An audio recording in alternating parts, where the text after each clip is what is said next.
Kabanata 1001. Ang kamatayan ng Excalibur Willow. Draken Willow. Si Excalibur Willow sumigaw sa pamamagitan ng gritted ngipin. Sa tabi niya, nagpakawala ng buntong hininga si Sean Yarn. Si Excalibur, I told you so. It was a mutiny in the Willow family. Nanatiling tahimik si Excalibur, habang si Hote ay nakatingin kay Sean na may maangas na ngiti sa labi. Hey there, Master Sean? Fancy seeing you alive. Let me correct what I said. Isa rin si Madam Lyra Jade ng Summers family sa may pukana na patayin kayong dalawa sa isang pasabog. Ha. Sandali lang. Tinaas ni Sean ang kanyang mga kilay sa malalim na pagsimangot. Ito ay isang mapagkunwari na balangkas sa pagitan ni Lyra Jade at Draken Willow. Enough with the small talk, both of you shall die today. With your deaths, wala nang makakapidyaw sa amin sa mga Summers and Willows family.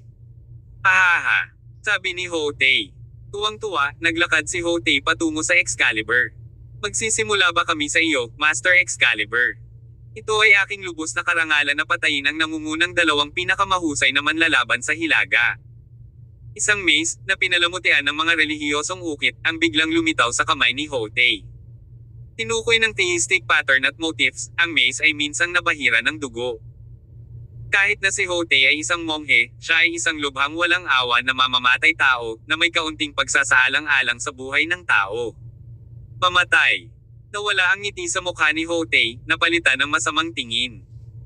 Inikat niya ang mace sa paligid at hinampas ito sa ulo ni Excalibur. Malubhang nasugatan, tila nawala ng kakayahan si Excalibur na lumaban. Para kay Hote, dapat ay isang madaling gawain na patayin si Excalibur. Gayunpaman, isang segundo bago ang mace ay nabasag sa bungo ni Excalibur, isang nakakatakot at malakas na aura ang sumabog sa kanyang katawan. Hinugot niya ang kanyang espada at napigilan ang suntok ni Hote. Ano sa lupa? Ang malaking impact ay nagpa-atras kay Hote ng ilang hakbang. Bago pa man siya makapag-react ay biglang tumayo si Excalibur at ngayon ay nasa harap na ni Hote. Ikaw. Kulat na tinitigan ni Hote si Excalibur. Kaninong espada ang tumago sa kanyang dibdib? Imposible. Tumura si Hote ng isang subo ng dugo at nagmamadaling umatras. Hinugot ni Excalibur ang kanyang espada at may nakakatakot na ngiti, sinabi, isang kakaunting walang alam na hinding-hindi mo ako mapapatay, patuloy na mangarap. Gayunpaman, nang matapos siyang magsalita, agad na tumalsik ang dugo ni Excalibur nang magsimulang lumubog ang kanyang enerhiya. Nasaksak sa dibdib at pawis na pawis, ang mukha ni Hote ay kasing putla ng isang papel. Nakinggulat ng kanyang mga nasasakupan sa biglaang pagpapakita ng kapangyarihan ni Excalibur. Pinipigilan ang sarili kahit na nagsisimula ng lumala ang kanyang katawan, sumugod si Excalibur na may hawak na espada. Dahil hindi nakapatay kay Hote ang kanyang unang suntok, gagawin niya itong muli. Sa gulat, sumigaw si Hote, pigilan mo siya. Ang ilan sa kanyang mga nasasakupan ay tumakbo pasulong, ngunit ibinaba ni Excalibur. Ito ang eksaktong dahilan kung bakit siya nakilala bilang hari ng espada. Kahit na siya ay malubhang nasugatan, nagawa pa rin niyang panatilihin ang kanyang lakas at sigla. Gayunpaman, napabuntong hininga si Sean na nakahiga sa gilid nang makita ang eksena. Bagamat magkaribal sila, may pagkakaibigan sa likod ng tunggalian, dahil ang isang tunay na manlalaban ay palaging pahalagahan ang ibang tao na may parehong kakayahan. Inubos ni Excalibur ang kakanyahan ng kanyang buhay upang ipakita ang lakas. Kapag ang kanyang enerhiya ay ganap na naubos, iyon na ang katapusan niya. Pamatay. Napaungol si Excalibur. Isang pulgada lang ang layo ng dulo ng kanyang espada kay Hote. Sa kabila ng pagiging isang makapangyarihang mandirigma, si Hote ay naparalisa sa pangangibabaw ni Excalibur. Dahil nasugatan noon si Hote, nakatayo lang siya doon, parang hayop na naghihintay na katayin. Sa death inches na layo, biglang sumigaw si Hote, "Arg!" Gayunpaman, natagpuan niya ang kanyang sarili na buhay pa. Isang gunshot ang umalangaw-ngaw sa takdang oras, at nakita ni Hote si Excalibur na papalayo sa kanyang sarili. Pumasok ang isang grupo ng mga tao, sa pangunguna ni Cherokee Lugo, na may hawak na baril sa kanyang kamay. Mabilis niyang pinaputukan si Excalibur, na nakatanggap ng hindi bababa sa 7 putok sa kanyang katawan. 7 dagwang sugat ang lumitaw sa kanyang katawan, ngunit tumayo siya at mukhang kalmado gaya ng dati. Splat! Splat! Splat! Tumalsik ang dugo mula sa bibig ni Excalibur nang bumagsak ang kanyang espada sa lupa ng may malakas na kalabog. Bilang isa sa pinakamakapangyarihang eskrimador sa Hilaga, hindi inakala ni Excalibur na mamamatay siya sa isang nakakahiyang paraan. Hindi siya namatay sa kamay ni Sean o sa kamay ng isa pang makapangyarihang eskrimador, ngunit pinatay ng isang tao na may hawak na baril. Bukod dito, hindi man lang siya nagkaroon ng pagkakataong umiwas kapag ginamit ang mga baril. Dahil sa pagod at malubhang na sugatan, ito ay isang nakalulungkot na tanawin. Nanatiling nakatayo si Excalibur kahit na bumagsak ang kanyang espada sa lupa. Gayunpaman, siya ay mabuti at tunay na patay. Kahit sa kamatayan, nanatili siyang nakatayo. Ganyan ang tanda ng isang tunay na mandirigma. Hindi sigurado si Cherokee kung talagang namatay si Excalibur.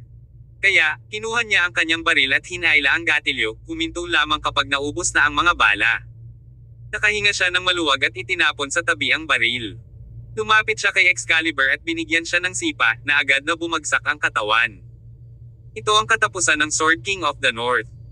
Tumingin si Cherokee kay Hotei na tuwang-tuwa at nagsalita na may tiyak na pagbibiro sa kanyang boses, "Hotei, nabubuhay ka sa nakaraan, hindi ba? Nagawa mo na ito sa ilang putok ng baril, ngunit hindi, kailangan mo lang gawin na maghirap. Anyway, are you okay? You are not going to die, right?" Pinandilatan ni Hotei si Cherokee. Sa pagkamatay ni Excalibur, ito ay isang mahusay na ginawa para sa kanya. Nang walang pag-aalinlangan, niyakap niya ang kanyang mga sugat at maingat na umalis, ay nalalayan ang kanyang huling dalawang nakaligtas na nasasakupan. Sa sandaling iyon, nakatoon ang tingin ni Cherokee kay Sean, na nakahandusay sa lupa. "Kaya mo pa bang lumipat, Master Sean?" Napakunot ang mga labi ni Cherokee sa isang baluktot ng ngiti nang hindi sumagot si Sean. Upang matiyak na walang mga hindi sinasadyang kahihinatnan, siya ay nagkamali sa panig ng pag-iingat. Takaway ng kamay ni Cherokee, isang subordinate ang mabilis na nag-abot sa kanya ng baril na tinutok niya kay Sean. Kabanata 1002. Paghintay, Lolo Sean. Si Sean Yarn, na nakahiga lang sa lupa, ay pilit na inayos ang sarili. "Hindi ako lalaban, Cherokee Lugo. Gayunpaman, sana ay mabigyan mo ako ng dignidad bago ako mamatay." Dignidad. Ibinaba ni Cherokee ang gun sa kanyang kamay at nakangiting sinabi, "Ano ang ibig mong sabihin, Master Sean?" Itinuro ni Sean ang espadang naiwan ni Excalibur Willow at sumagot, "Ang isang tunay na manlalaban ay nanunuya sa mismong tanawin ng paggamit ng mga baril. Ayokong mamatay sa putok ng baril. Kunin mo ang espadang iyan at isaksak ito sa aking dibdib. Paano ko malalaman na hindi ito isang dayay para sa halip ay patayin mo ako?" Nakasmirk na tanong ni Cherokee. Isang tawa ang pinakawalan ni Sean. "Hindi ka ba pamilyar sa kung sino ako bilang isang tao, Cherokee Lugo? I mean what I say and will never na gumawa ng dirty tactics. Halika, itusok mo sa akin ang espada, gusto kong mamatay ng mabilis." Natahimik si Cherokee, malalim ang iniisip. Makalipas ang ilang segundo, ibinato niya ang kanyang baril pabalik sa kanyang mga nasasakupan bago kinuha ang espada ni Excalibur.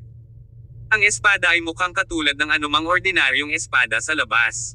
Gayunpaman, ito ay napakabigat at malamang na peke mula sa isang hindi pangkaraniwang materyal. Hinawakan ni Cherokee ang espada sa hilt nito at hinayla ito patungo kay Sean, paisa-isang hakbang. "Ibibigay ko sa iyo ang iyong hiling, Master Sean.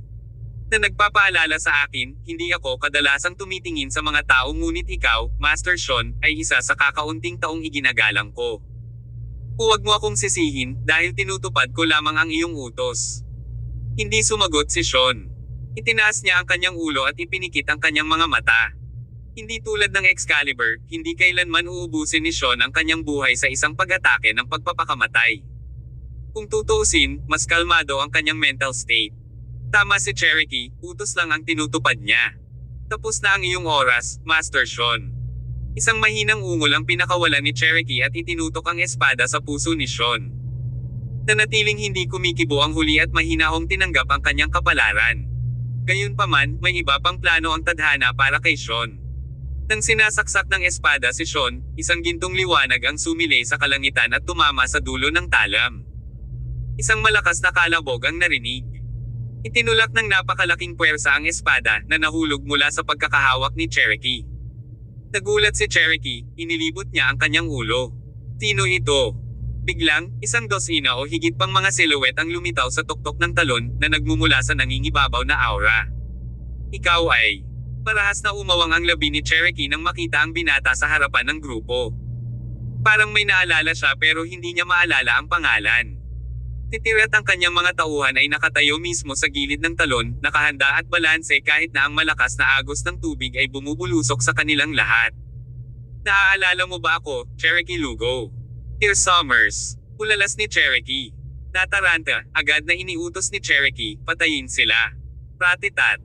Umalangaw-ngaw ang mga putok ng baril na may hindi mabilang na mga bala na direktang lumilipad kay Tyr at sa kanyang mga tauhan. Gayunpaman, napakalayo nila upang maging sanhi ng anumang panganib kay Tyr at sa kanyang mga tauhan na maliksi at may mabilis na reflexes. Nagkalat sila sa paligid at tumalon pababa sa talon ng mabilis hanggat kaya nila, umaakyat patungo kay Cherokee at sa kanyang mga tao. Agad na sumiklab ang labanan, at marami sa mga tauhan ni Cherokee ang bumagsak sa loob lamang ng ilang segundo. Nakaposisyon na ngayon si Tyr sa harap mismo ni Sean, panangga ang matanda sa likod ng kanyang katawan. Galit na galit, tumakbo si Cherokee, gustong patayin pareho sina Tyr at Sean. Gayunpaman, hindi siya karapat-dapat na makipag-away kay Tyr. Isang silhouette ang lumitaw sa harap mismo ni Tyr Drishate. Habang hinahampas at nilalaslas niya ang katana sa kanyang pagkakahawak, ang malakas na puwersa ng humahampas na talim ay nagtulak kay Cherokee na umatras. Malakas siya. Nagulat si Cherokee na tumingin sa paligid niya at mas nagulat siya. Kung ito ay isang one-on-one na labanan kay Drishate, marahil ay nagkaroon siya ng pagkakataong manalo. Gayunpaman, ang nakapaligid sa kanya ay isang grupo ng mga agresibo na katulad ni Drishate. Para naman sa mga subordinate ni Cherokee, lahat ay patay na. Nang mabaligtad ang sitwasyon, nagpasya si Cherokee na umatras ng mabilis hanggat kaya niya. Go! Ibaba mo siya, sabi ni Tyr. Tumakbo si Drishate patungo sa Cherokee, na sinundan ni Ashblood, Vanessa Harris, at ang iba pa. Sa normal na mga pangyayari, si Cherokee ay isang patay na tao. Gayunpaman, nang si Drishate at ang kanyang mga tauhan ay sumulong, isang grupo ng mga tao ang lumitaw mula sa kailaliman ng gubat. Sila ay mula sa pamilyang Summers. How dare someone go after one of their own 5 valiant generals? Mabilis na hinarang ng mga mandirigma mula sa pamilyang Summers si Drishate at ang kanyang mga tao. Malinaw, ang mga manlalaban na ito ay walang kapantay para kay Drishate at sa iba pa. Gayunpaman, sa oras na kanilang pinatay ang bawat isa sa kanila, si Cherokee ay di na matagpuan. Hinayaan natin siyang makawala. Nagmura si Drishate habang pabalik sa talon. Lumutang ang mga bangkay sa lawa sa ilalim ng talon na nagtitina sa tubig ng dagwang pula. Lumuhad si Tyr sa harapan ni Sean at nag-aalalang tumingin sa kanya. Tahan na, Lolo Sean. Sa pagsusuri kay Sean, nalaman ni Tyr na ang karamihan sa kanyang mga buto ay nabasag. Maliban dito, nagkaroon din siya ng matinding internal injuries. Kahit sino pang ordinaryong manlalaban ay namatay kaagad pagkatapos magtamo ng mga kakilakilabot na pinsala.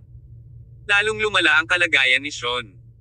Marahil ay gumaan ang pakiramdam niya nang makita ang pagdating ni Tyr, nakaramdam siya ng matinding pagkahilo at pilit na pinipigilan ang kanyang mga mata. I'm happy to see you again, Tyr. Don't talk, Lolo Sean. You will be fine. I'm right here. Tumango si Sean at sinabing, 10 taon na ang nakalipas mula noong huli tayong nagkita. Ikaw ay naging isang kamangha-manghang tao. Tyr, masterminded ni Drake and Willow at Lyra Jade ang pagsabog. May conspiracy na nangyayari. Ano? Natigilan si Tyr sa kanyang mga aksyon nang malaman ang katotohanan. Gayunpaman, hindi pinahihintulutan ng sitwasyon ang mga tanong dahil nahimete si Sean matapos dumura ang isang subo ng dugo. Agad namang lumapit si Drishate at ang iba pa. Magiging okay ba ang matanda, boss? Attention! I want everybody to guard the perimeter. Patayin ang sino mang masyadong lumalapit. Kailangan kong pahabain ang buhay ni Lolo Sean, at kakailanganin ko ng ilang oras para gawin iyon, mataimtim na sabi ni Tyr. Oo naman boss. Kabanata 1003. Resulta ng pagsusuri ng DNA. Agad na naghiwa-hiwalay ang lahat ng miyembro ng Nemesis at binantayan ang perimeter ng talon. Sa totoo lang, walang masyadong tao na naghahanap sa kagubatan. Pagkatapos ng lahat, walang sino man ang umaasa na sina Sean Yarn at Excalibur Willow ay makakaligtas sa kanilang pagsubok. Inilabas ni Tyr ang kanyang set ng Bayan K needles, na lagi niyang dala, at ipinasok ang mga ito sa ilang critical na acupuncture point sa katawan ni Sean. Nang magawa iyon, sinimulan niyang saksakin ang kanyang utak, sinusubukang alalahanin ang natutunan niya mula sa Haring Pulubi upang makahanap ng paraan upang iligtas si Sean. Ang manlalaban mismo ay kritikal na nasugatan. Sa ganitong sitwasyon, kahit na ang pinakamagandang ospital sa bansa ay hindi makapagpapanatili sa kanya ng buhay. Ang pagkakaiba ay hindi nalalapat kay Tyr, na natutunan ang sining ng pagpapagaling mula mismo sa Haring Pulubi. Kahit na bihira na niyang gamitin ang kanyang kakayahan sa panggagamot ngayon, mas gusto niyang magsalita gamit ang kanyang mga kamao, hindi niya nakalimutan ang mga turo ng kanyang master. Sa loob ng 2 oras, ultra-focus si Tyr sa pagpapagamot kay Sean. Sa wakas, nagawa niyang iligtas si Sean mula sa kanyang mga pinsala. Unti-unting nagkulay ang maputlang mukha ni Sean. Bagamat na natiling walang malay, ligtas na siya ngayon. Hindi na tayo maaaring manatili dito. Halika, ihahatid natin si Lolo Sean pabalik sa villa. Sa utos ni Tyr, mabilis na gumawa ng stretcher ang mga miyembro ng Nemesis na gawa sa mga sanga at baging na matatagpuan sa kagubatan. Maingat nilang inilagay si Sean sa makeshift stretcher at dinala siya palabas ng makakapal na halaman. Pumilis man ang kanilang lakad ay dahan-dahan pa rin nilang binuhat si Sean. Pagdating nila sa villa, gabi na. Inilagay si Sean sa isang maaliwalas na silid, pinakuha ni Tyr si Stephen Cole at ang kanyang mga tauhan ng ilang mga halamang gamot dahil kailangan niya ang mga ito upang magtimpla ng isang concoction. Ito ay gagamitin upang mapanatili ang mga vitals ni Sean. Ating gabi na nang matapos ang lahat. Sa paglipas ng nakaraang 3 araw sa kagubatan, lahat ay pagod. Pagkatapos tumalon sa isang mainit na shower, natulog sila ng may malaking kasiyahan. Nang sumapit ang umaga kinabukasan, hindi pa nagigising si Sean. Si Tyr ay nagsagawa ng isa pang buong pagsusuri kay Sean at natagpuan na ang kanyang kondisyon ay naging matatag kahit na siya ay wala pa ring malay. Sa wakas, naisip ni Tyr sa sarili habang nakahinga ng maluwag. Dumating siya sa bulwagan upang makita ang mga miyembro ng Nemesis na sabay na nag-aalmusal, na inihanda ni Max Cheever. Nilagyan ni Max ng pagkain ng isang plato at iniabot kay Tyr. Tila medyo antsy, nilamon agad ni Tyr ang kalahati ng pagkain. Lumapit si Drishet at nag-aalalang nagtanong, "Ano na, boss? I have a hunch na may malaking mangyayari soon," ani Tyr. Inilapag niya ang kanyang plato sa mesa, pagkatapos ay napabulalas, "Oh." Biglang naalala ni Tyr na ilang araw na ang nakalipas mula nang ipadala niya ang dugo ng kanyang ama at ng sarili niyang dugo para sa isang pagsubok. Ang mga resulta ay lumabas na, ngunit nakikita kung gaano siya naging abala nitong mga nakaraang araw, hindi pa niya ito nakuha. Ngayong sa wakas ay nakalaya na siya, binalak niyang kunin ang ulat mula sa ospital pagkatapos ng almusal. Nang matapos siyang kumain, inutusan ni Tyr si Drishet at ang iba pa na alagaan si Sean habang siya ay umalis papuntang ospital sakay ng kanyang sasakyan. Ang pagsabog sa Dragon King Mountain ay lumikha ng malaking kaguluhan sa Hilaga kahit ang mga ordinaryong mamamayan ay alam ang tungkol sa pagsabog. Pagdating ni Tyr sa ospital, nakita niyang pati ang pahayagan ng ospital ay nagulat tungkol sa pagsabog.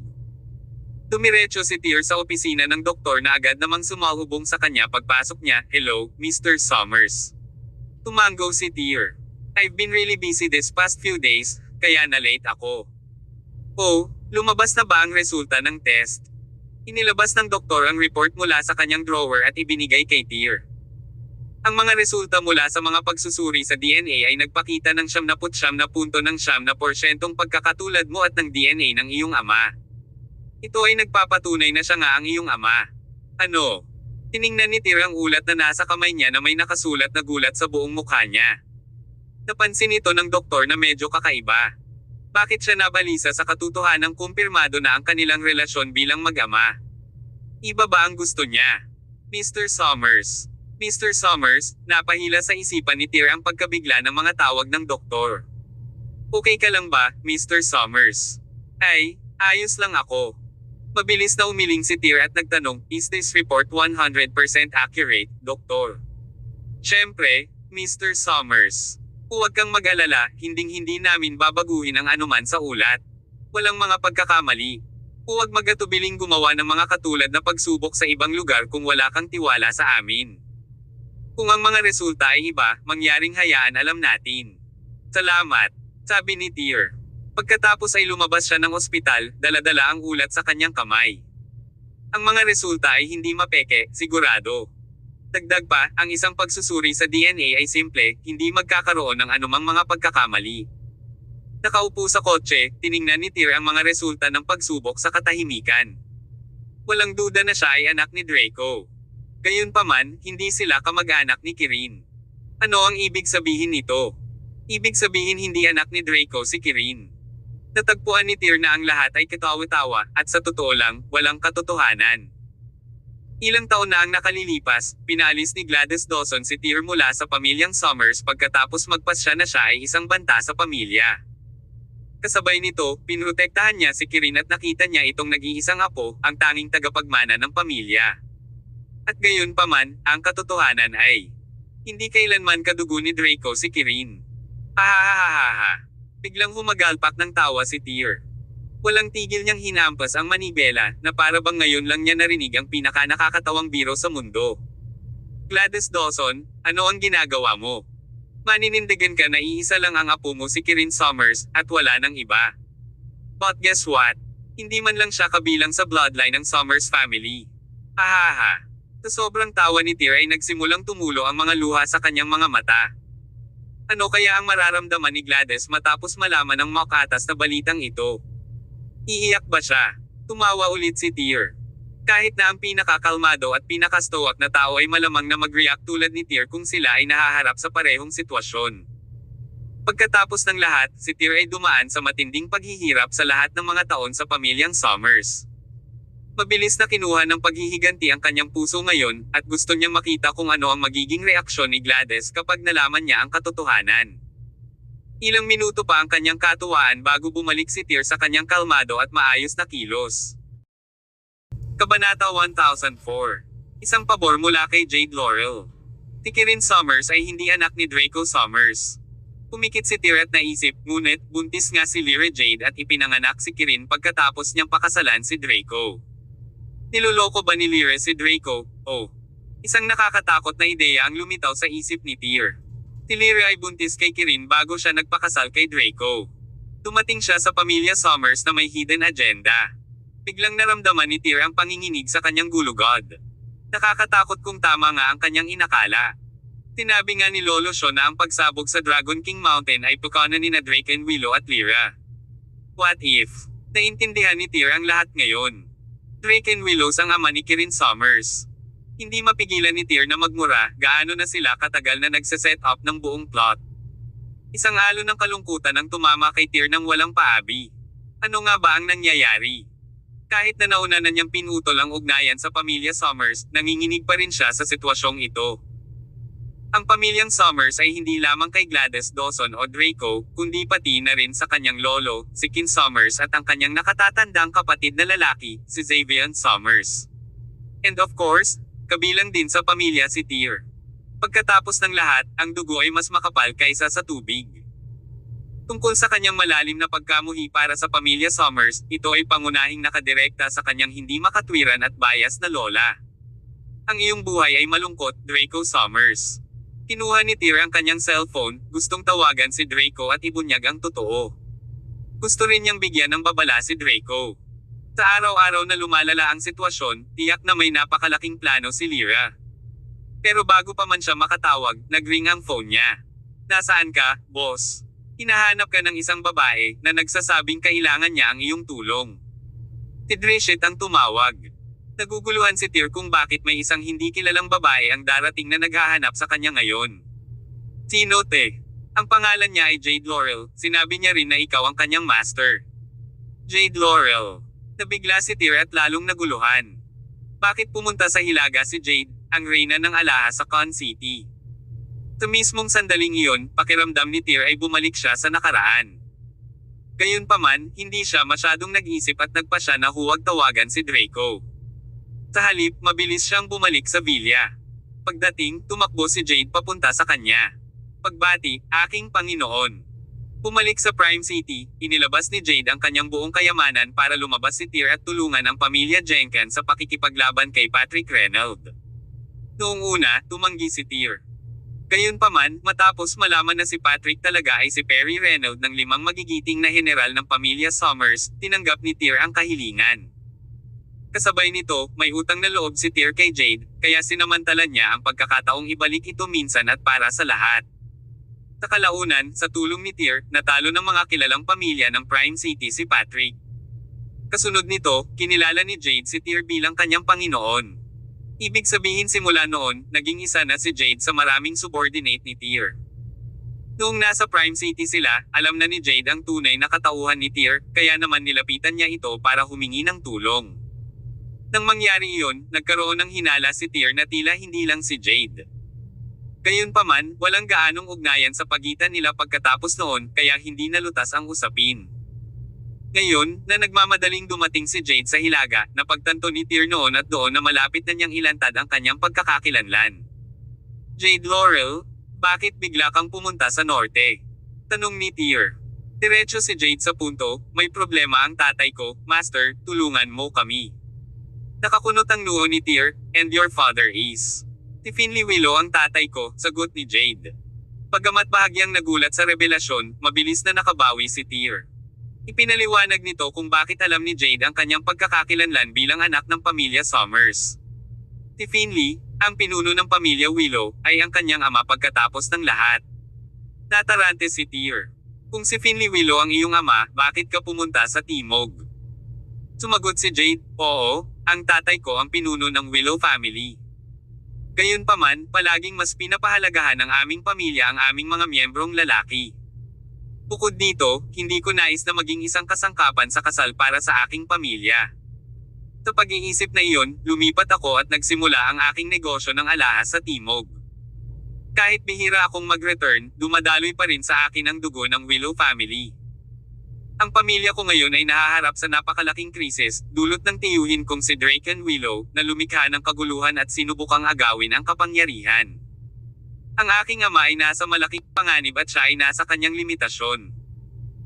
Wala akong ibang pagpipilian kundi ang pumunta sa iyo pagkatapos malaman na ikaw ay narito din sa norte. Marahas na tumibok ang puso ni Tyr nang tuluyan niyang i-connecta ang mga tuldok. Nagalsa si Draken Willow. Ang mga pampasabog sa tuktok ng Dragon King Mountain ay itinakda ni na Draken at Lyra. Nais nilang patayin ang dalawang pinakamakapangyarihang tao ng pamilya Willow at Summer sa pagsabog. Sa parehong mga tagapag-alaga ay patay na, wala nang dapat ikatakot sina Draken at Lyra. Ngayong nagsimula na si Draken sa kanyang mga plano sa pamilya Willow, paano naman ang pamilyang Somers? Nakaramdam si Tyr ng goosebumps sa kanyang balat nang pumasok sa isip niya ang pag-iisip. Kanina ka pa ba nasa norte, Jade? Nakasimangot na tanong ni Tyr. May alam ka pa bang iba? Tumango si Jade. Tama, dumating ako isang kalahating buwan na ang nakakaraan. Ang mga mensahe na natanggap ko mula sa aking ama ay nag-aalala upang sabihin ang nakakalungkot na sitwasyon. Anong uri ng mga mensahe?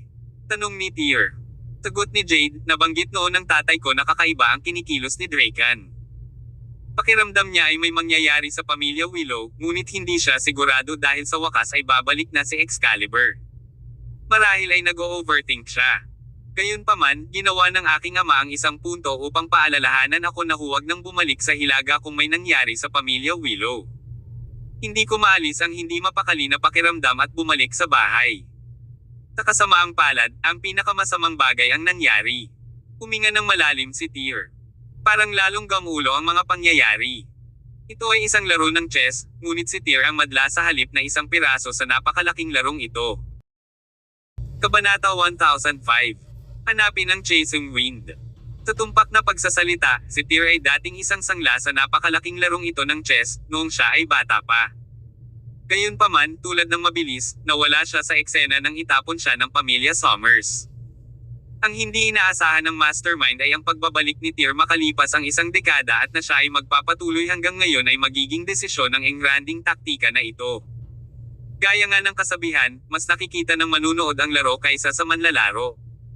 Si Tyr, na nakatayo sa gilid, ay nakita ang buong sitwasyon na mas mahusay kaysa sa sinumang naruroon.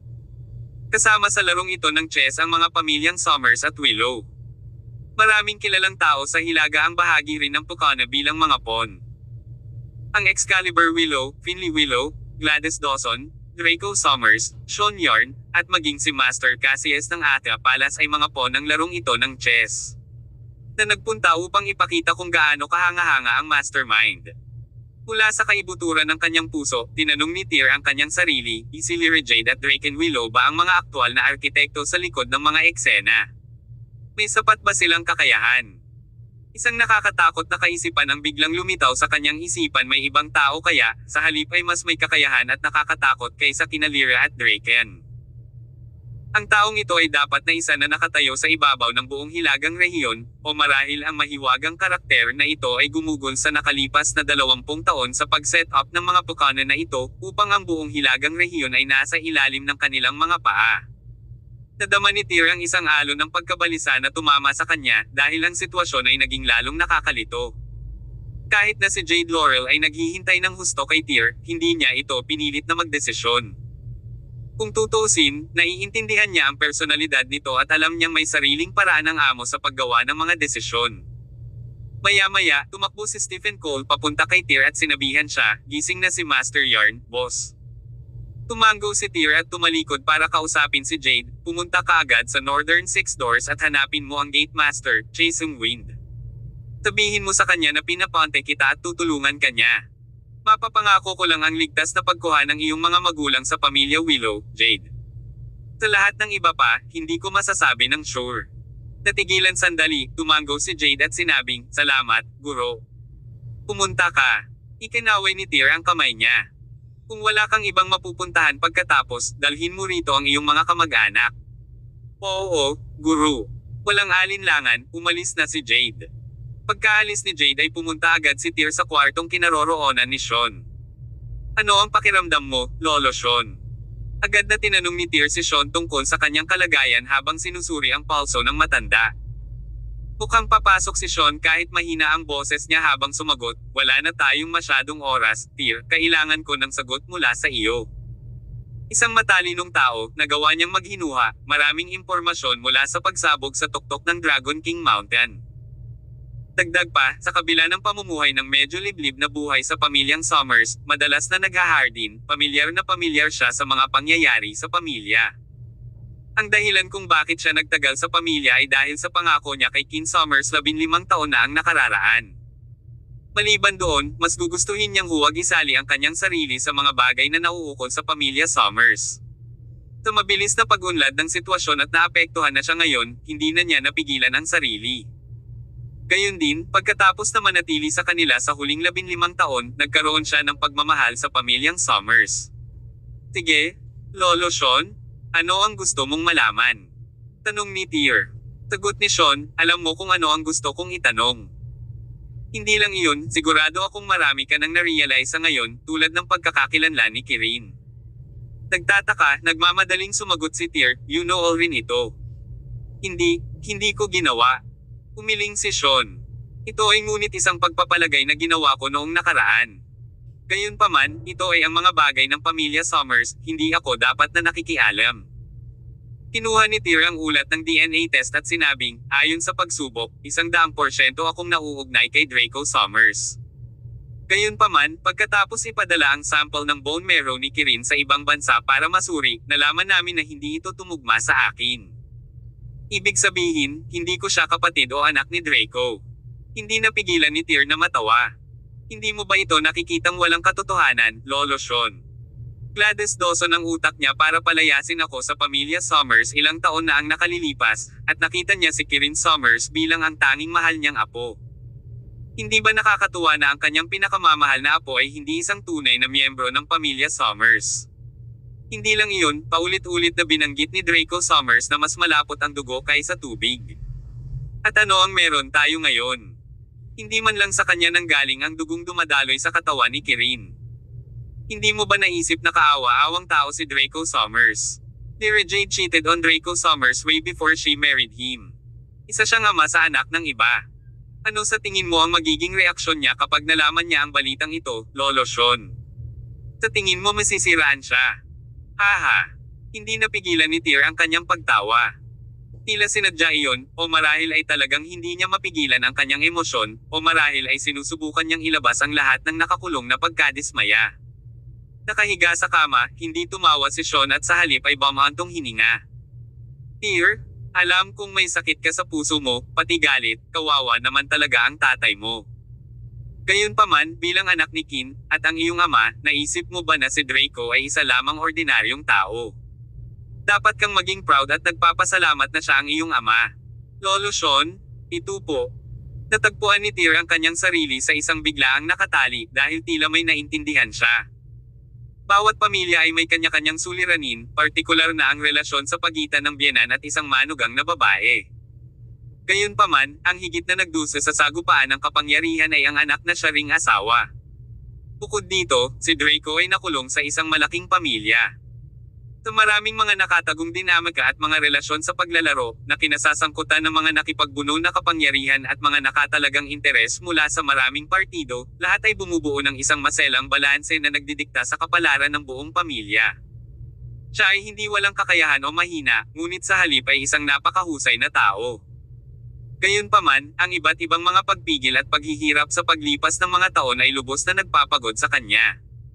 Bukod dito, hindi ito isang maikling pagsubok, ngunit isang malaking pagsubok na sumasaklaw sa loob ng 20 taon. Ibig mo bang sabihin na alam niya ang lahat ng ito, Lolo Sean? Tanong ni Tyr. Isang mahinang tawa ang pinakawalan ni Sean at sinabing, hindi ko alam kung alam niya, ngunit walang sikreto ang maaaring itago ng walang katiyakan. May mga bagay na mas mabuting huwag sabihin. Kabanata 1006. Isang sagot. Everything in the world needs balance. To keep a huge family together requires the same balance too. Just like walking on a tightrope, everything will be ruined if the balance is broken, ani Sean. Ngunit ito ay isang walang katapusang paglalakbay sa mahigpit na lubad, sagot ni Tyr. Dagdag pa ni Sean, kaya nga, ang taong naglalakad sa mahigpit na lubad ay naghihintay ng pagkakataon, isang pagbabago, isang taong maaaring baguhin ang kalalabasan ng engranding stratagem na ito. At ngayon, ang taong ito ay lumitaw. Ako ba ang tinutukoy mo? Isang mapait na tawa ang pinakawalan ni Tyr. Noong ako ay pinalayas ng matandang babae at sa pagtakas mula sa mga asasin, lihim mo bang pinrotektahan ako, Lolo Sean? Medyo prangka si Sean sa kanyang tugon, oo, kung wala ito ay hindi ka mabubuhay. Well, nagkataon lang ba ang pagkikita ko sa Haring Pulubi? Tanong ni Tyr. Umiling si Sean at nagpatuloy, ang iyong Panginoon ay ang Haring Pulubi, isa sa 4 na emperador ng Celestial Empire. Wala akong karapatang magkomento tungkol sa bagay na iyon. Kung gusto mong malaman, dapat mong tanungin ang iyong lolo, si King. Mga Summers, nasaan siya? Kulat na tanong ni Tyr. Sagot ni Sean, I don't know. This is not what you should find out now, what's important now is this scheme right in front of us. Do you need my help in clear it up? Sabi ni Tyr, naiintindihan ko na ang lahat. Ang pagpasok ni Lyra Jade sa pamilya Summers ang nagpakilo sa mga gulong. Si Master Cassius ng Ate Palas ang unang pukana, na nilinlang ang mapamaing matandang babae upang tanggapin ang buntis na si Lyra bilang nobya ng pamilya. Pagdating niya, nagsimula siyang magplano para sa pagpapatapon sa akin.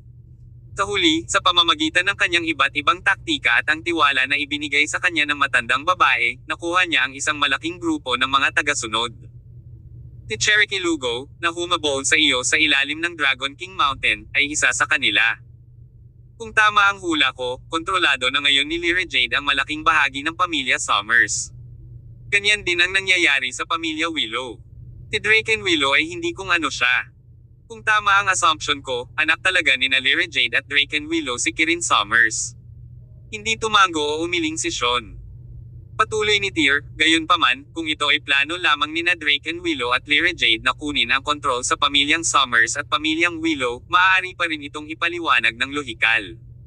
Ngunit ako ay lubhang nagdududa. Naniniwala ako na hindi nila sapat ang kakayahan upang gugulin ang huling 20 taon sa pag-set up ng napakalaking pamamaraan ng panlilinlang at mga lihim na ito. Huwag nating kalimutan na narito pa rin ang aking lolo sa pamilya Summers 2 dekada na ang nakakaraan. Naaksidente ang lolo mo, sagot ni Sean. Isang aksidente. Natarante si Tyr. Sabi ni Sean, let's put your grandfather on the back burner for now. Wala na siyang kinalaman sa bagay na ito o sa North. Marahil ay napagtanto niya ang lahat, ngunit dahil mayroon siyang mas mahahalagang bagay na dapat asikasuhin, hindi niya ito maluta sa kanyang sarili. Kaya nga pinatira niya ako ng 15 taon nang umalis siya. Saan siya nagpunta? Tanong ni Tyr. Umalis ang lolo ko ilang taon na ang nakararaan dahil sa isang misteryosong liham ng imbitasyon. Ano nga ba iyon? Medyo naging emosyonal si Tyr sa pagbanggit kay King Summers. Nanatiling tikom ang bibig ni Sean habang sinabi niya, hindi ba sinabi ko sa iyo na hindi ito ang tamang oras? Naghihinala ka na may mas malaking tao na may pukana sa buong pukana sa likod ni na Lyra Jade at Draken Willow, hindi ba? Kaya, ano sa palagay mo? Biglang natahimik si Tyr. Ang pamilya Summers ay tila natagpuan ang kanilang mga sarili sa isang buhay o kamatayang sitwasyon. Si Tyr ay palaging nakakaramdam ng pagkamuhi sa kanyang pamilya. Iyon ay nagbigay daan sa kanya upang mabuhay at mabuhay. Nang siya ay itapon at gumugol ng ilang taon sa mga lansangan, pinangarap niyang balang araw ay sirain ang pamilyang Summers upang maghiganti. Gayunpaman, habang lumilipas ang panahon at habang tumatanda si Tyr, ang puot ay naging isang pakiramdam na may dagdag na patong ng kahulugan. Sinabi ni Sean, marahil ang iyong lola, si Gladys Dawson, ay talagang gustong patayin ka. Ngunit konektado ka pa rin sa pamilyang Summers sa pamamagitan ng dugo. After all, it is the Summers family, not the Dawson family. Hindi ka tinalikuran ng lolo mo, ng pinsan mo, at maging ng tatay mo. Naaalala mo ba kung ano ang ginawa ng iyong ama sa likod ng mga eksena upang pigilan si Lyra Jade na sundan ka noong una kang bumalik sa Celestial Empire? Alam mo ba na alam niyang hawak mo ang susi sa kahihinatnan ng engranding taktika na ito, ngunit pinaalalahanan ka pa rin na hindi na bumalik sa norte. Mas gugustuhin niyang lumakad sa mahigpit na lubad kaysa makita kang bumalik. Lahat ay dahil ayaw niyang madamay ka sa bulok na gulo na ito, dahil gusto niyang mamuhay ka ng maayos. Kung tungkol sa kanyang sarili, mananatili siya hanggang sa kanyang huling hininga. Sa puntong ito, nagsimulang makaramdam ng pagod si Sean. Pinaikit niya ang kanyang mga mata at nagpatuloy, ito ay ilan lamang sa mga pagbabawas na ginawa ko sa mga bagay na nakita at narinig ko noon, pagkatapos ng pagsabog sa Dragon King Mountain. At the end of the day, I am only but an outsider. I am very grateful that you came to rescue me. Parang ako pa rin ang isang taong iginagalang at inaalagaan mo. If you are willing to listen to what I said, great. Kung hindi, just pretend I never said anything. Ultimately, you are the one who shall decide what your next steps are. Pumikit si Tyr at huminga ng malalim. Pagkatapos, yumuko siya kay Sean at sinabing, magpahinga ka na, Lolo Sean. Pagkatapos ay lumabas siya ng silid, hawak-hawak ang test report sa kanyang kamay. Gulong-gulo ang isip at puso ni Tyr. Kung tungkol sa kung ano ang susunod na darating para sa pamilyang Summers, hindi dapat magkaroon ng anumang pagdududa. Sa pag-usad na ni Draken ng pamilya Willow sa kanyang plano, ilang sandali na lang at may marahas na nangyari sa pamilyang Summers. Nag-aalala, lumapit si Drishet at nagtanong, ano ang sinabi sa iyo ni Master Yarn, boss? Mukhang na-distract ka. Kung iniwan ka ng pamilya mo, bibigyan mo ba sila ng pangalawang pagkakataon, Drishet? Sagot ni Tyr. Hahaha. Hindi sumagot si Drishet sa halip ay humagalpak ng tawa. Nagbago ka na, boss. Kung makapagtanong ka, hindi ba nasa puso mo na ang sagot? Ganun ba? Ungol ni Tyr. May sagot ba talaga ako? Kinuha niya ang phone niya at pinindot ang specially reserved number na binigay sa kanya ni Draco. Kabanata 1007. Pagdating ng mga miyembro ng Six Doors. Medyo matagal na nag-hover ang mga daliri ni Tyr sa call button bago niya napiling pinindot ito. Dapat ay tumagal lamang ng ilang segundo bago masagot ang tawag, gayunpaman, kahit na makalipas ang ilang oras, walang sumasagot. Isang masamang pakiramdam ang bumangon sa puso ni Tyr. Hindi siya gumawa ng pangalawang tawag, at sa halip, agad na lumabas ng vilya.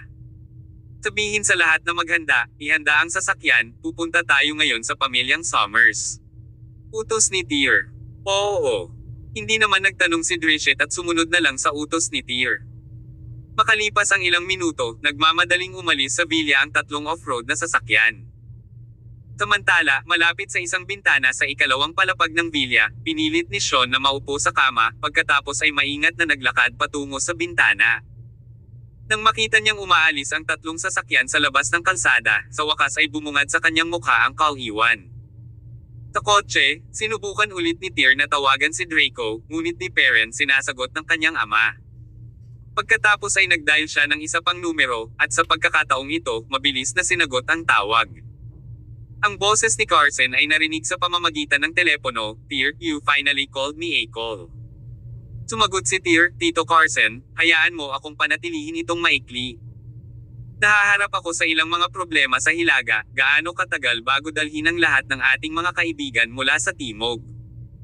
Sagot ni Carson, "Naghahanda na kami ngayon, lahat ay darating sa loob ng 2 araw."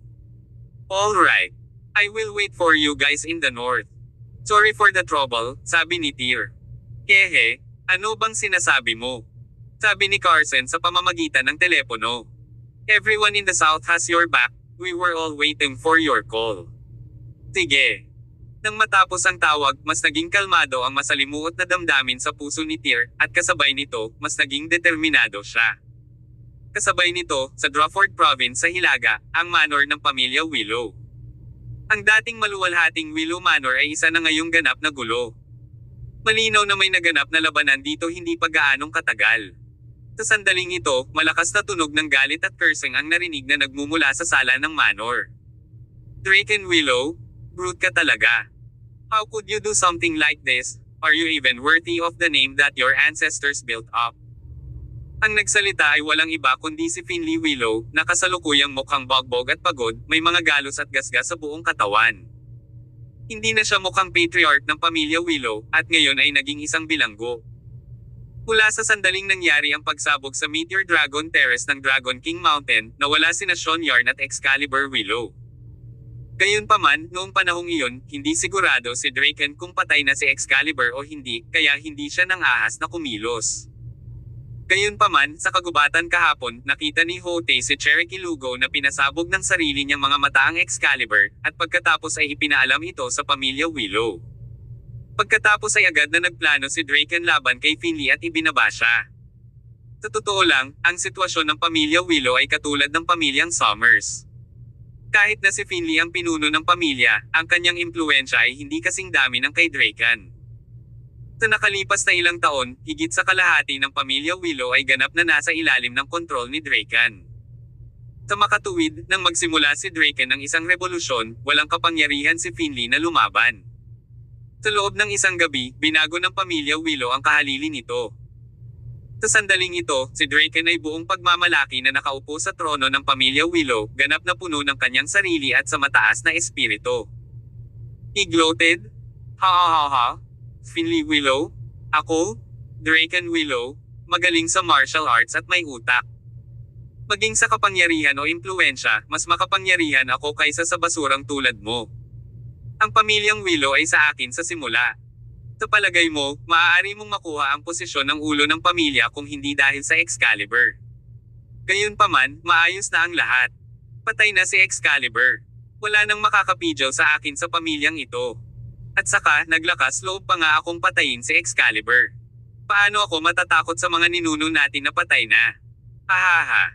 Finley, baka matuwa pa yung mga ninuno sa langit since I am leading the family towards getting stronger. Hahaha. Ikaw, Finley Willow, ang tunay na makasalanan ng pamilya Willow.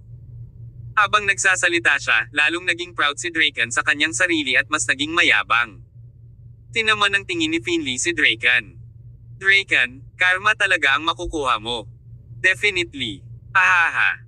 Ewan ko sa karma, pero alam ko kung maglakas loob kang magsalita ng isa pang salita, puputulin ko ang dila mo ngayon, pagbabante ni Draken. Sumugod siya at sinipa si Finley sa lupa, pagkatapos ay nagutos, dalhin siya sa bilangguan sa ibaba at ikulong siya. Oo. Nang maghanda ang dalawang buff guys na nakaitim na kaladkarin si Finley papasok sa kulungan, mabilis na pumasok ang isa sa mga tagasunod ni Draken. Second Master, masamang balita. Ano ito? Tanong ni Draken na nakakunot ang noo. Sumagot ang tao, 6 doors. Dumating na ang mga tao mula sa 6 doors. Ano? Hindi lang si Draken, pati ang iba ay nagulat din, habang ang iba ay nataranta. Ang pamilya Willow ay walang koneksyon o kasaysayan sa 6 doors. Bakit bigla silang pupunta dito, lalo na sa ganitong oras? Sumusumpa si Draken, naglalakas loob ang mga hayop na iyon na pumasok sa tahanan ng pamilya Willow. Kung isa itong executive ng 6 doors, sabihin lang sa kanila na abala ako. Gayunpaman, umiling ang tagasunod at sinabing, Guro, hindi ito executive, kundi ang gate master ng Northern 6 doors, pati na rin ang ilang principal. Marami rin silang dinala. Ano? Agad na nagdilim ang ekspresyon ni Draken. Ano ang sinusubukan nilang gawin? Malakas na umiling ang tagasunod. Hindi ko alam, Second Master. Ano ito? Sumusumpa si Draken na may malungkot na ekspresyon at sinabing, sumunod ka sa akin, gusto kong makita kung ano ang sinusubukang gawin nitong tinatawag na Six Doors. Pagkatapos ay lumabas si Draken sa sala sa ilalim ng proteksyon ng ilang mga high-tier na mandirigma. Sa sandaling ito, naghihintay si Chasing Wind, Zillian, at ang iba pa sa labas ng sala. Dahil hindi nila alam kung bakit dumating ang Six Doors, at dahil na rin sa opisyal na background ng organisasyon, hindi sila nang ahas na baliwalain ng pamilya Willow. Nang umakbay si Draken, pangit ang ekspresyon ng mukha niya noong una. Ngunit, sa harap ni Chasing Wind at ng iba pa, nagawa niyang ngumiti. Gaya ng inaasahan mula sa isang tusong Zoro, maaari niyang baguhin ang kanyang ekspresyon sa isang iglap. Paumanhin sa hindi handa at sa minamadaling pagpapagamot, hindi ko alam na may mga mararangal na panauhin mula sa Six Doors na bibisita. Sana ay huwag mo akong pagkumbansihin, sabi ni Draken na nakangiti pa habang nagbibigay ng maliit na paggalang. Gayunpaman, si Chasing Wind at ang iba pa ay may kakaibang ekspresyon sa kanilang mga mukha. Naguguluhan silang tumingin kay Draken. Ikaw. Kahit na sa una ay natigilan, mabilis na sumagot si Draken, ako si Draken Willow. Paano kita matutugunan, sir? Kabanata 1008. VIP. Kumunat ang noo ni Chasing Wind. Gayunpaman, mabilis niyang ibinaba ang kanyang mga kilay at nagpahayag ng isang mahinang ngiti. Oh, ikaw ang pangalawang Panginoon ng pamilyang Willow, paumanhin sa kawalang galang. Ako si Chasing Wind, ang bagong hinirang na Gate Master ng Northern Six Doors. Agad namang nag-ubaysan si Draken at sinabing, kaya, ikaw ang dumating, Gate Master Chasing Wind, patawarin mo ang kawalang galang. Pumasok ka kaagad. Gate Master, nagtataka ako kung bakit mo personal na binisita ang pamilya Willow. Dahil alam ng lahat kung ano ang kasalukuyang sitwasyon ng pamilya Willow, hindi nagpatalo si Chasing Wind at dumiretso sa punto. Sa pagkakataong ito, wala ako para makita ka, Second Master. Nandito ako para makita si Finley, ang kasalukuyang pinuno ng pamilya Willow. Sabihin sa katotohanan, noong mga unang taon, nagkaroon ako ng ilang koneksyon sa pamilya Willow. Dahil ako ang bagong hinirang na Northern Six Doors Gate Master, naisipan kong bumisita at makipagkita sa pinuno ng pamilya Willow. Kung saan siya na ba ngayon? Ano? Naging madilim ang ekspresyon ni Draken. Dahil sinabi ni Chasing Wind iyon, syempre alam ni Draken kung ano ang motibo ng pagpunta niya dito. Inilibot ni Draken ang kanyang mga mata at sinabing, I'm sorry, Gate Master Chasing Wind, ang aking kapatid ay kasalukuyang wala. Mangyaring pumunta sa ibang araw. Chasing Wind mumbled, umalis. Imposible, kausap ko siya kanina lang. Hihintayin daw niya ako dito. Talaga. Sa loob-loob niya, napangisi si Draken habang iniisip niya ang sarili, this guy wants to lie to me. Kinulong ko na si Finley, paano niya tatawagan si Chasing Wind? Imposible yan, umalis na ang kapatid ko ilang araw na ang nakalipas at hindi na umuwi simula noon. Nagkamali ka ba, Gate Master Chasing Wind? Tanong ni Draken. Nagkamali. Napailing si Chasing Wind. Hindi talaga ako nagkakamali, Second Master, itigil mo na ang pagtatago sa kanya at ilabas mo rito ang Padre de Pamilya. Hindi ko maintindihan ang ibig mong sabihin, Gate Master Chasing Wind. Halata namang ayaw aminin ni Draken ang totoo. Maya-maya lang, biglang pumasok si Jade Laurel, kasunod si Zillian, Pon, and the rest. Sa sandaling ito, ang ekspresyon ni Jade ay napakapangit, at ang kanyang galit ay maaaring maramdaman ng milya-milya ang layo. Nangdama po ang kanyang tingin kay Draken, para siyang makahinga ng apoy anumang oras. Draken Willow, tigilan mo na ang pagpapanggap. Ilabas mo ang tatay ko.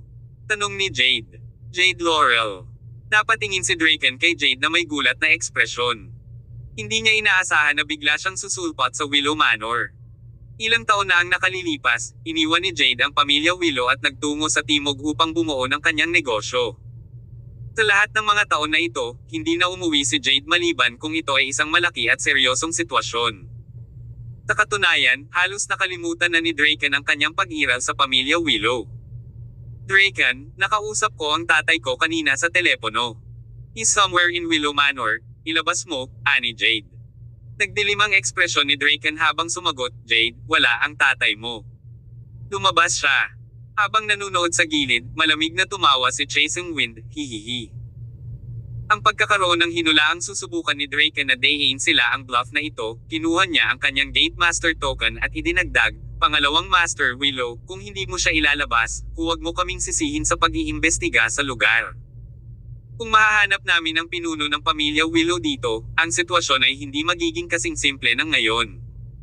Tiwala at hindi nagmamadali ang bawat salitang lumalabas sa bibig ni Chasing Wind. Halatang wala si Chasing Wind dito para kausapin ng mahinahon si Draken. Pagkatapos ng lahat, nagdala pa siya ng isang grupo ng mga miyembro ng Six Doors. Kung nabigo si Draken na pahalagahan ang kanyang kabaitan ngayon, hindi magdadalawang isip si Chasing Wind na utusan ang bawat miyembro na salakayin ang Willow Manor. Taglit na natahimik si Draken bago siya humagalpak ng tawa. Ang taong ito ay maaaring ituring na bahagi ng isang henerasyon ng mga bayani. Kahit na sa ganitong sitwasyon ay hindi siya nagpanik. Habang nag-iisip pa rin si Draken, nagpatuloy ang Chasing Wind, ang Six Doors ay hindi makakasagabal sa mga personal na problema ng pamilya Willow. Gayunpaman, ang pinuno ng pamilya Willow ay ang aking mabuting kaibigan. Kung siya ay nasa anumang panganib, hindi ako uupo at manunood. Si Chasing Wind ay ang kanyang intensyon na napakalinaw. Ang ibig niyang sabihin ay kung si Draken ang nagdulot ng gulo ngayon at inalis ang posisyon ni Finley bilang padre de pamilya, hindi makikialam ang Six Doors dahil wala itong kaugnayan sa kanila. Gayunpaman, kung maglakas loob si Draken na gumawa ng anuman kay Finley, lalabanan ni Chasing Wind ang pamilya Willow hanggang sa huli, kahit na hindi niya hawak ang posisyon ng Northern Six Doors Gate Master. Walang relasyon sina Chasing Wind at Finley, ngunit si Tyr ang nag-utos sa kanya na gawin iyon. Sa makatuwid, para kay Tyr, malulutas ng Chasing Wind ang sitwasyong ito anuman ang mangyari. Kasunod ng utos mula sa Chasing Wind, sa labas ng gate, daan-daang miyembro ng Six Doors ang nagsimulang lumapit sa tirahan ng pamilya Willow sa isang agresibo at mabangis na paraan. Sa sandaling ito, ang pamilya Willow ay nakaranas ng panloob na gulo. Kahit na ang lahat ng mga tao ni Finley ay pinilit ni Draken, ang huli ay nagdulot pa rin ng isang malaking pagkawala. Sa ganitong sitwasyon, tiyak na gugustuhin ni Draken na iwasan ang anumang salungatan sa Six Doors. Ahaha, Gate Master Chasing Wind, bakit ka nabalisa? Tumawa ulit ng malakas si Draken. Why not let me call my brother Akol, baka bumalik siya ng mas maaga sa inaasahan. Nang matapos ni Draken ang kanyang pangungusap, tumalikod siya at naglakad papunta sa Willow Manor. Makalipas ang halos 10 minuto, sinabayan ng Twilight Crow at ng ilan pa si Finley palabas, habang si Draken ay wala kahit saan. Sa paggawa nito, ipinahiwatig ni Draken ang kanyang mga intensyon sa Chasing Wind at sa iba pa. Nais niyang iparating na mabilis nilang kunin ang taong pinuntahan nila at umalis sa Willow Manor. Kung hindi, hindi siya dapat sisihin sa pagkontra sa Six Doors. Tatay. Agad na sumugod si Jade nang makita niyang naglalakad palabas si Finley na puno ng galos at gulo. Dad, ayos ka lang ba? Ayos ka lang ba? Mapait na umiling si Finley at sinabing, I am fine. Draken Willow, nakakaloka ka. Galit na galit si Jade, gusto niyang sumugod at harapin si Draken. Gayunpaman, agad siyang pinigilan ni Chasing Wind. Umiling siya at sinabing, Miss Laurel, hindi na tayo maaaring manatili pa rito. Mabilis na kunin ang ulo ng pamilya Willow at umalis sa lugar na ito. Ngunit ang Draken Willow na iyon ay napakalupit. Ang pagsabog sa Dragon King Mountain ay tiyak na kanyang kagagawan, protesta ni Jade. Sinabi ni Chasing Wind, ang lahat ay nangangailangan ng ebidensya. Kahit na alam ng buong mundo na sina Draken Willow at Lyra mula sa pamilya Summers ang nagsabuatan upang maging sanhi ng insidenteng iyon, kung walang tamang ebidensya, walang silbi. Pagkasabi nito, biglang tumingin si Chasing Wind sa paligid na may mapagbantay na tingin. Nararamdaman niya na may panganib sa malapit, dahan-dahan ngunit tiyak na lumalapit sa kanila. At saka, mula sa buong Willow Manor, mayroong kahit daan-daang baril na nakatutok sa atin ngayon. Kung magkaguluman, hindi tayo mananalo ng ganoon kadali, dagdag ni Chasing Wind. Kabanata 1009. Ang panloob na pakikibaka ng pamilya Summers. Ano? Biglang nagbago ang ekspresyon ni Jade.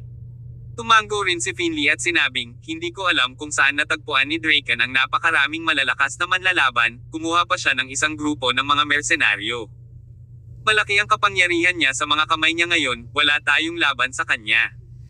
Ang binatang ito ay tama, hindi na tayo makakatagal dito. Agad na nag-utos si Chae Seung-win, retreat. Pagkatapos ay dinala nila sina Jade at Finley palabas ng Willow Manor. Hindi nagtagal pagkatapos nilang umalis, lumitaw ang isang malaking grupo ng mga mersenaryo na may hawak na iba't ibang uri ng thermal weapon. Bukod doon, may ilang mga master na naglabas ng lahat ng uri ng malupit na aura sa kanilang paligid, mabangis at mukhang mamamatay tao. Naglalakad palabas mula sa karamihan, pinanood ni Draken si Chae Seung-win at ang iba pa na umalis na may singkit na mga mata. Bahagyang namula ang kanyang mukha. Isang matipunong lalaki ang lumakad patungo kay Draken at nagtanong, Second Master, papaalisin ba natin si Finley ng ganon-ganon lang? Anong tinawag mo sa akin? Ulalas ni Draken. Parang tinamaan ng loob ang mga salitang iyon. Lumingon si Draken at tumingin sa lalaki na may madilim na ekspresyon bago siya sinipa sa lupa. Namutla ang mukha ng lalaki nang mapagtanto niya ang kanyang pagkakamali. Mabilis niyang inayos ang sarili, Patriarch, hinahayaan na ba natin si Finley ng ganoon? Hahaha. Tumawa ng malakas si Draken at sinabing, ngayon, akin na ang buong pamilya Willow. Hindi mahalaga kung patay o buhay pa ang Finley na iyon. At saka, kung maglalakas loob siyang manatili sa norte, gaano kahirap na patayin lang siya. Tama ang sinabi ni Draken, si Finley ay nag-iisa na ngayon, at nawala sa kanya ang lahat. Hindi mahalaga kung siya ay patay o buhay dahil hindi na siya banta kay Draken. Gayon din, ang pamilya Willow ay itinuturing na matatag ngayon. Kaya, kapag nalutas na ang sitwasyon sa pamilyang Summers, ang buong hilaga ay nasa ilalim ng kanyang kontrol. Kung gusto niyang patayin si Finley sa oras na iyon, gaano kahirap? Twilight Crow, ano ang sitwasyon sa pamilya Summers ngayon? Tanong ni Draken. Sumagot si Twilight Crow, ang sitwasyon ng pamilya Summers ay mas komplikado kaysa sa pamilya Willow, kaya ang mga bagay ay mas mabagal kaysa sa inaasahan. Gayunpaman, ang lahat ay nangyayari ayon sa plano. Sa pagtingin sa oras, idinagdag ng Twilight Crow, sa oras na ito, dapat ay opisyal na itong nagsimula. Hahaha. Matagumpay na ngumiti si Draken. Ipunin mo agad lahat ng mga tao ko, pumunta tayo sa pamilya Summers. Kailangan kong tulungan ang aking Lyra at ang aking mahal na anak kung sila ay may problema. Oo. Kasabay nito, ang pamilya ng Summers ng Ormer City. Madilim na ang langit, at ang pamilya Summers ay nasa malaking gulo din. Sa Buddha Hall ng pamilya, nakaluhod si Gladys sa harap ng isang gintong estatwa ng Buddha habang paulit-ulit niyang kinakalikot ang mga prayer beads sa kanyang kamay. Damaloy ang malamig na pawis sa kanyang noo hanggang sa kanyang pisngi, hanggang sa sahig. Buddha, protektahan mo ako. Buddha, protektahan mo ako. Nagpatuloy si Gladys sa pag-awit at pagtawag para sa tulong ni Buddha. Sa labas ng Buddha Hall ay may 8 lalaki na nakasuot ng mga monghe. Pagamat nakasuot sila ng ganyan, hindi sila tunay na mga monghe. Ang mga taong ito ay mga mananamba ng pamilya Summers. At the same time, sila ang mga confidants ni Gladys, at may mga naging followers pa ni Kin noon. Ang bawat isa sa kanila ay tapat kay Gladys, at handa silang protektahan ang pamilya Summers hindi para sa pera, ngunit dahil may utang sila sa pamilya. Ang ilan ay may utang sa pamilyang Summers sa kabuuan, habang ang ilan ay may utang kay Kin. Malakas ang paniniwala ni Gladys sa Budismo at pamahiin pa nga, kaya natural na nagbibihis ang kanyang mga pinagkakatiwalaan bilang mga monghe. Bawat isa sa kanila ay bihasa, ngunit malayo pa rin sila sa tagapag-alaga ng pamilya Summers, si Sean Yarn. Sa sandaling ito, ang 8 sa kanila ay may seryosong ekspresyon sa kanilang mga mukha at ang kanilang mga tingin ay nakatuon sa lugar sa labas ng Buddha Hall. Sa labas, ang lugar ay naging isang larangan ng digmaan. Ang ilan sa mga katulong ng pamilya Summers ay nakipaglaban ng husto upang protektahan ang lugar sa labas. Kahit na magbuwis sila ng buhay, hindi sila pumapayag na pumasok ang mga taksil na iyon. Gayunpaman, halatang hindi na sila makakatagal pa. Hindi nagtagal, patay na ang lahat sa labas at sumugod ang mga taksil. Ang namumuno sa kanila ay walang iba kundi ang utusan ni Lyra na si Nanay Roxanne. Sa likod niya ay isang grupo ng mga lalaki na nakasuot ng itim. Hawak ang mga mahabang espada at nakasuot ng itim na maskara na puno ng hangin ang kanilang pagnanasa sa dugo. Maliban doon, ang 5 valiant generals ng Summers family, tulad ni Cherokee at ang iba pa, ay kasama rin. Habang ang uhaw sa dugo na grupo ng mga tao na may hawak na longsword ay sumugod sa Buddha Hall, ang pinuno ng mga bodyguard ni Gladys ay agad na sumigaw, "Tiyak na mayroon kayong lakas ng loob, sa tingin ba ninyo ay maaari kayong magdulot ng gulo sa sagradong lugar?" Ang bodyguard na ito ay isang matandang lampas na sa edad na 60. Nakadamit din siyang monghe. Sa katunayan, para siyang isang ganap na monghe. Ahaha, sa tingin nyo ba si Gladys pa rin ang matanda sa Summers family? Simula ngayon, the Summers family will become the Jade family, sabi ni Nanay Roxanne na mayabang na tumatawa na agad na sumugod sa 8 masters sa tapat. Papangahas. Angal ng matanda habang sinuntok si Nanay Roxanne. Ginawa rin ni Nanay Roxanne ang kanyang bahagi at ibinato ang isang suntok pabalik. Isang malakas na tunog ang narinig at isang malakas na puwersa ang nagpaatre sa kanilang dalawa ng ilang hakbang. Hindi lang nabigla si Nanay Roxanne, pati na rin ang matanda. Sa sandaling ito, bahagyang nanginginig ang kaliwang kamay ni Nanay Roxanne at may masakit na ekspresyon sa mukha. Hindi niya inaasahan na may iba pang malalakas na manlalaban si Gladys bukod kay Sean sa tabi niya. Kasabay nito, nabigla rin ang matanda. Ang parehong suntok ay nagpahirap sa kanya ng sakit. Hanggang ngayon, masakit ang kanyang mga ugat at hindi siya makapag-ipon ng anumang lakas. Hindi ko akalain na si Lyra ay may ganoong kalakas na katulong. Napatingin agad ang matanda sa iba. Lahat, these people are not easy. Stay alert and be careful. Ngayon, kahit na magbuwis ng buhay, dapat protektahan natin ang nakatatanda. Oo. Ang grupo ng mga tao ay nagpalakas ng kanilang espiritu, at isang nangingibabaw na aura ay sumabog din mula sa bawat isa sa kanila. Patayin silang lahat. Sigaw ni Nanay Roxanne. Itinaas ng mga lalaking nakaitim sa likod niya ang kanilang mahabang espada at sumugod sa kanilang 8 kalaban. Sa labas ng bulwagan ng Buddha, ito ay isang kabuoang pagdaloy ng dugo habang naganap ang walang katapusang patayan. Sa sandaling ito, nasa bulwagan pa rin si Gladys. Lumuhad sa harap ng gininto ang rebulto ng Buddha, mas binilisan pa niya ang kanyang mga prayer beads. "Buddha, protektahan mo ako. Buddha, protektahan mo ako," she chanted. Habang lumilipis ang panahon, mas maraming pawis ang namuo sa noo ni Gladys, at lalong bumilis ang tibok ng puso niya. Panata 10:10. Ang kabalyerya ng pamilya Jade. Ang patuloy na pag-iyak ng paghihirap ay nagmula sa labas, at maraming boses ang nakilala ni Gladys. Hindi niya inaasahan na darating ang araw na ganito. Ang araw na ang taong pinagkakatiwalaan niya ng lubos, ang manugang na si Master Cassius, ay magtataksil sa kanya. Siya ay isang gutom na lobo na natutulog sa tabi ni Gladys sa loob ng 20 taon. Sa labas ng Buddha Hall, nagpatuloy ang malaking labanan. Umaagos na ang dugo sa buong lugar, at nagsasalpukan ang mga talim sa lahat ng dako. 8 sa pinakamalakas na mandirigma ni Gladys ang nagawang harangin ang 12 ng mga kalaban. Sa bawat isa sa kanila na halos katulad ng isang Diyos ng labanan, maging sina Cherokee at Mother Roxanne ay nagulat.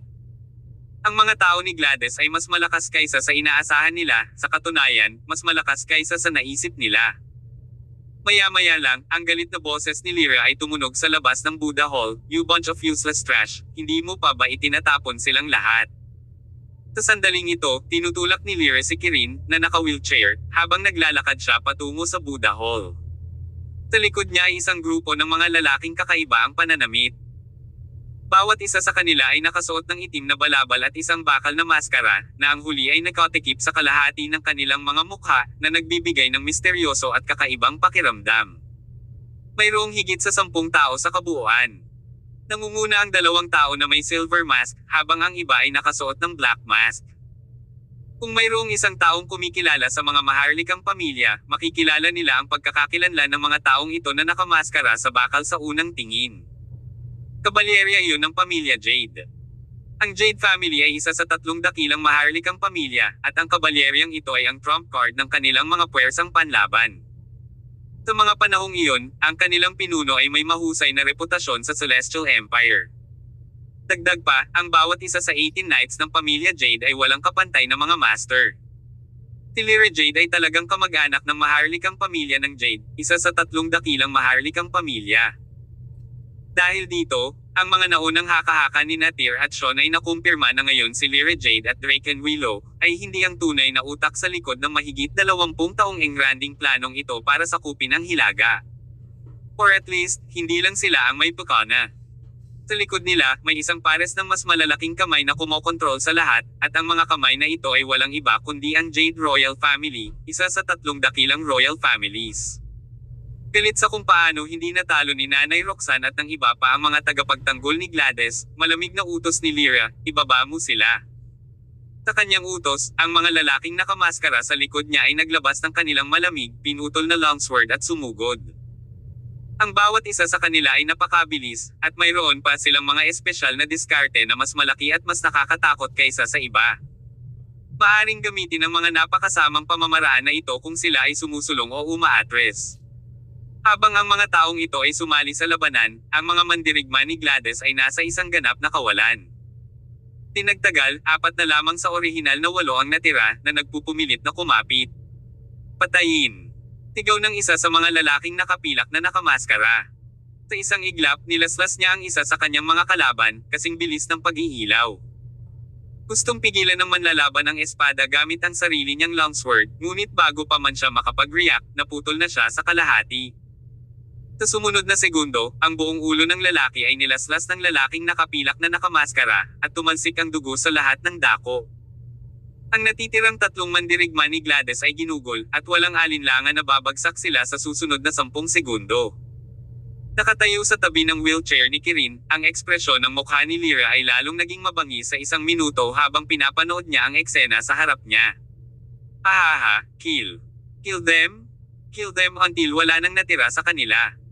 Samantala, nakaupo si Kirin sa kanyang wheelchair, hindi gumagalaw, maliban sa kanyang puting buhok na umiikot habang tinatangay ng hangin.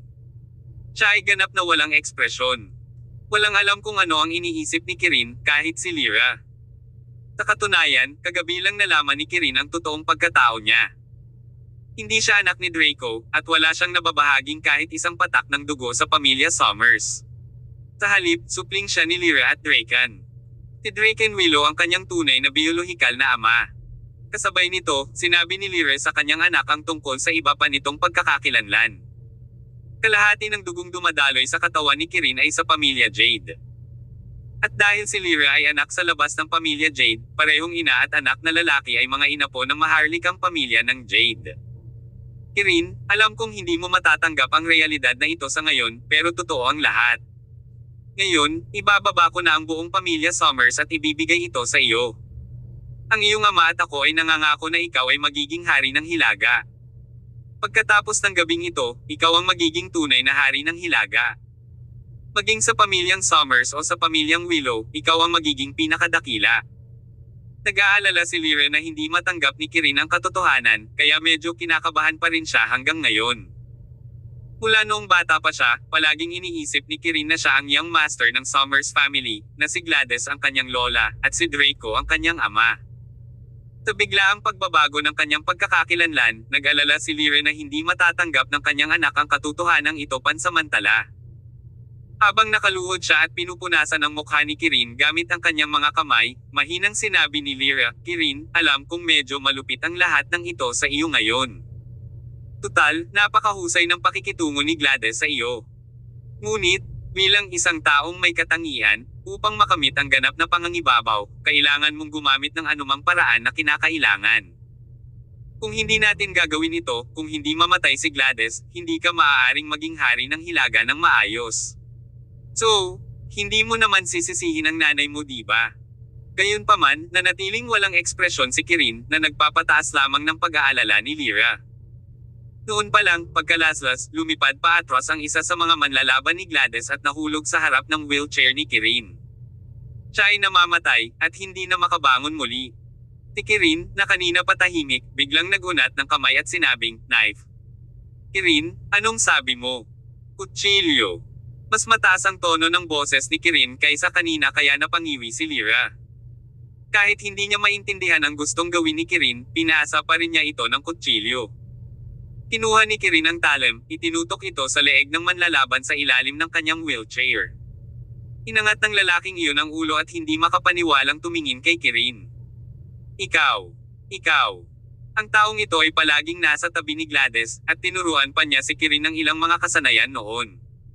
Kung tutuusin, master dapat ang tawag sa kanya ni Kirin. Sa sandaling ito, nagsimulang tumawa ng kakaiba si Kirin, buhahaha. Pagkatapos ay galit na galit niyang sinaksak ng kutsilyo sa leeg ng manlalaban. Nagsimulang tumalsik ang dugo, na bahira ng pula ang kanyang puting sando. Kasabay nito ang pagbuhos din ng dugo sa mukha ni Lyra. Nanginginig ang puso niya. Kirin, ikaw.